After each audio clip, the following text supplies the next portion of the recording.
میرے نبی تشریف فرما تھے، آپ نے کہا اس دروازے سے ایک جنتی ابھی آئے گا۔ ایک مدینے کے انصاری صحابی آئے، جوتا ہاتھ میں اور داڑھی میں وضو کا پانی ٹپک رہا تھا۔ اگلے دن آپ نے کہا اس دروازے سے ایک جنتی آ رہا ہے، وہی صحابی دوبارہ انٹر ہوئے، جوتا ہاتھ میں، داڑھی میں وضو کا پانی۔ تیسرے دن آپ نے فرمایا اس دروازے سے جنتی آ رہا ہے، وہی صحابی، سیم آدمی، 3 دن جنت کی بشارت۔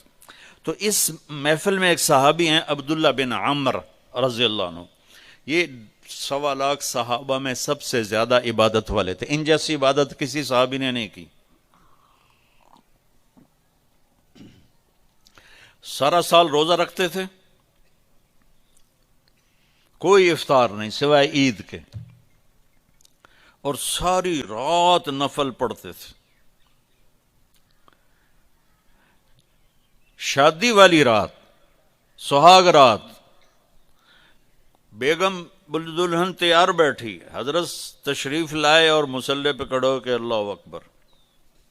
جوں شروع ہوئے تہجد کا وقت داخل ہو گیا۔ ان کی بیگم بھی اس دور کی، اسا کہتا کوئی دہمدہ نہیں، اس نے بھی وضو کیا اور پیچھے کھڑی ہو کے اللہ اکبر۔ صبح ان کے باپ نے پوچھا، عمرو بن عاص رضی اللہ عنہ نے، رات بیٹا کیسی گزری؟ کا ماشاءاللہ نفلوں میں گزری۔ وہ بے وقوف، وہ میں تیری شادی اس واسطے کی تھی بے تو راتی نفل پڑھ در میں۔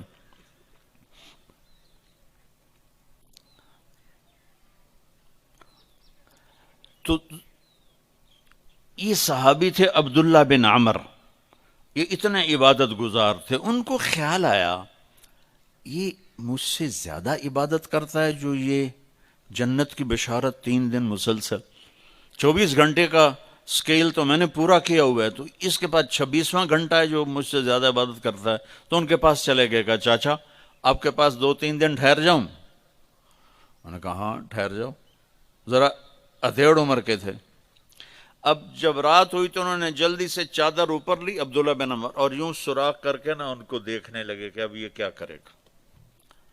ان کا خیال تھا اتنا لمبا رکوع کرے گا کہ رات گزر جائے گی، اتنا لمبا سجدہ کرے گا کہ رات گزر جائے گی، تو ان کو یوں کر کے دیکھنے لگے۔ وہ آئے اور اللہم بسمک اموت و احیا، یہ سونے کی دعا پڑھی، ہو گئے۔ اور اذان پر آنکھ کھلی ان کی، وہ سر پکڑ کے بیٹھ گئے، اے کی میں تو کدی رات اکھ نہیں لائی تھی، اس رات اکھ کھلی نہیں تے جنتی بشارت کے میں لب گئی۔ انہوں نے کہا اچھا میں کل بھی ویکھنا ہے۔ اگلے دن پھر وہی ہوا، وہ ایسے لیٹ گئے اور ان کو ایسے کر کے دیکھنے لگے۔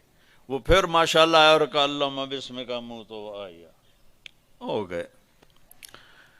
وہ پھر حیران پریشان، صبح کی اذان پہ ان کی آنکھ کھلی۔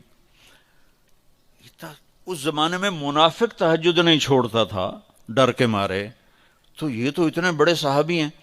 تیسری رات پھر دیکھا سیم، انہوں نے ایسے اپنی آنکھ چھپا کے، چہرہ چھپا کے دیکھتے رہے، اور وہ ساری رات نیند کے مزے لیتے رہے۔ یہ بیچارے ویسے ہی تھکتے رہے، ہن کچھ کردا ہے، ہن کچھ کردا ہے، ہن کچھ کردا ہے۔ آخر تیسری صبح وہ پھٹ پڑے، کہنے لگے چاچا، ان کو انہوں نے یہ بہانہ کیا تھا کہ میرے والد ناراض ہیں میرے اوپر، تو میں 2-4 دن آپ کے پاس الگ رہوں۔ کہنے لگے چاچا میرا باپ کوئی ناراض نہیں تھا، 3 دن مسلسل میں نے تیرے جنتی ہونے کی بشارت سنی، 3 دن مسلسل، تو میں دیکھنے آیا تھا تو کیا کرتا ہے، تو ساری رات سوتا رہ جانا، تو جنت کتھوں لب گئی؟ کہنے لگے بیٹا یہی ہے جو تو نے دیکھا ہے۔ تو وہ کہنے لگے تبت کچھ نہ ہویا، زبان حال سے۔ جب واپس چل کے دروازے تک پہنچے تو انہوں نے کہا بیٹا ادھر آ، تجھے اصل بات بتاتا ہوں۔ ان کو بولا کہ ادھر آ، تمہیں اصل بات بتاتا ہوں۔ کہا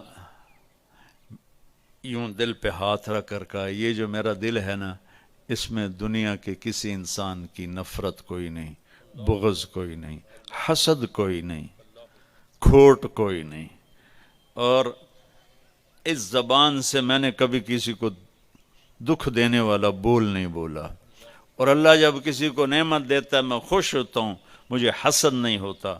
تو اب میرا پتر بہ جاؤ، میں ایک انہوں نے گل سمجھاؤنی۔ اب ان کا باڈی ایکشن دیکھنا کہ جب انہوں نے کہا نا کہ میرا دل صاف ہے سب سے، اے بھائی کیمرے والا والی سرکار بھیجا. تو اب عبداللہ بن عامر نے جو ایکشن کیا، وہ انہوں نے کہا نا کہ یہ میرا دل سب سے صاف ہے، میری زبان سے کسی کو دکھ بھرا بول نہیں ملتا. تو انہوں نے کہا ہاذا ہوا، اچھل کے ہاذا ہوا، چاچا یہ ہے تجھے جنتی بنانے والا عمل، یہ ہے تجھے جنتی بنانے والا عمل. اور یہ چاچا بڑا اوکھا عمل ہے، اتنے بڑے عبادت گزار ہو کر ان کا بڑا اوکھا عمل ہے. ساری رات نفل پڑھتے ہیں، سارا دن روزہ رکھتے ہیں، وہ اوکھا نہیں، اور اس کو کہہ رہے ہیں بڑا اوکھا.